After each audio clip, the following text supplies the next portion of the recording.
I just finished the South African military service when a friend of mine who I'd met in the army asked me to travel with him to his privately owned game reserve to film some newly born lion cubs. This obviously was a great opportunity and a wonderful environment to go to. So very enthusiastically I drove up to this farm called Mabula Lodge, which was about 4 or 5 hours north of Johannesburg. We saw giraffe, we saw rhino, we saw antelope. It was a spectacular day and I was getting fabulous photographs. In the afternoon, this was the highlight of the day, we were going to film the lion cubs. So my girlfriend and I and Willie Joubert, a big, huge South African farmer, the three of us got into an open Land Rover and we drove off to where these lions were. I couldn't wait to see them. I jumped out of the car and immediately started filming 3 small lion cubs. They were so cuddly and cute and they looked so really harmless. They looked like toys, really. And I was being quite careful not to get too close to them.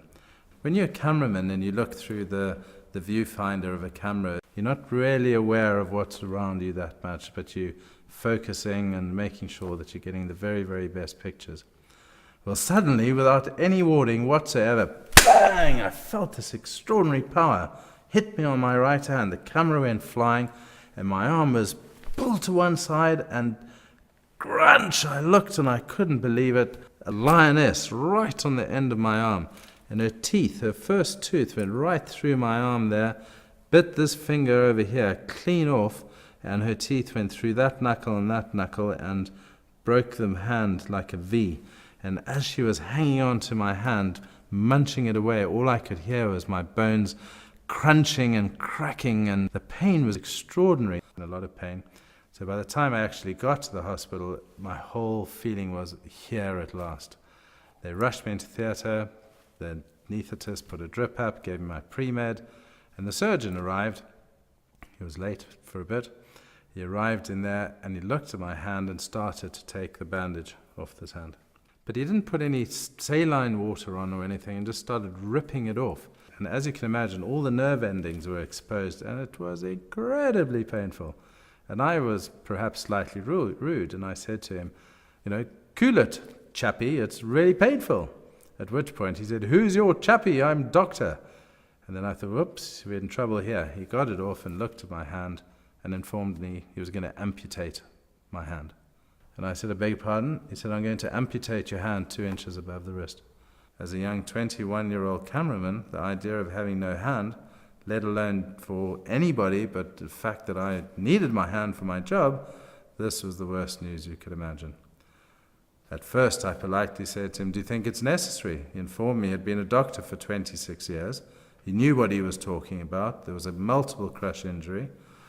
Infection had already set in. Gangrene had set in. And in order to save my arm, absolutely had to chop my hand off, throw it away. I said, what? Is there anybody else that we could talk to? Could we have a second opinion? This is pretty radical. He said, I know what I'm talking about. I'm a doctor. I've been a doctor for 26 years. I'm going to chop your hand off. And don't worry, you can go home in 2 or 3 days. You'll be fine. He told me he was the only doctor in the hospital and his opinion was the right one and I could take it or leave it. So at which point I said, well, I'm leaving. And I pulled the drip out of my arm, jumped off the table, and left the operating theatre with my bottom hanging out of my theatre gown. I walked down the corridor and I met the nurse behind the desk at reception and asked her if I could use the phone so I could call my parents in Johannesburg to let them know what had happened. To my surprise, she wouldn't let me use the phone. So there I went to the call box with my hand dripping blood all over the floor and no money and no support, when a very pleasant nurse came along and put a few coins in the call box and I managed to phone my parents. Luckily for me, my brother happened to be there and he answered the phone, and at the sound of his voice I just burst into tears. I couldn't believe that somebody I could relate to would understand what I was going through. And I said, Stuart, I've been eaten by a lion. And he was fantastic. Within an hour, he had a private ambulance waiting for me. His girlfriend, who worked as a nurse, had organized the best doctors in the country to be waiting for me on arrival in Johannesburg. So about an hour and a half later, I arrived at the Johannesburg General. There were 17 doctors waiting for me. The reason there were 17, it was a training hospital, and the professor of microsurgery had asked his entire fifth-year medical class to come out on a Sunday night to witness the repairing of a lion attack victim. Clearly, if it had been a motorbike accident, I wouldn't have had perhaps the same amount of attention.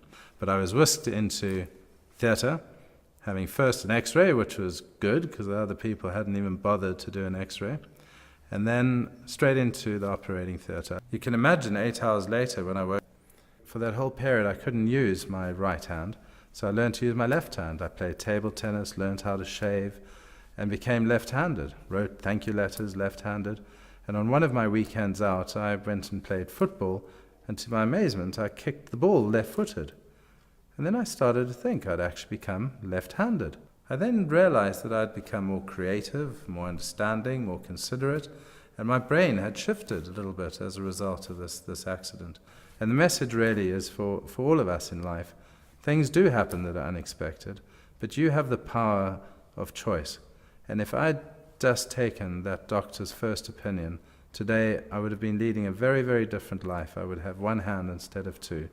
And because I was able to ask for a second opinion and look for further professional advice, luckily for me, I made the right decision.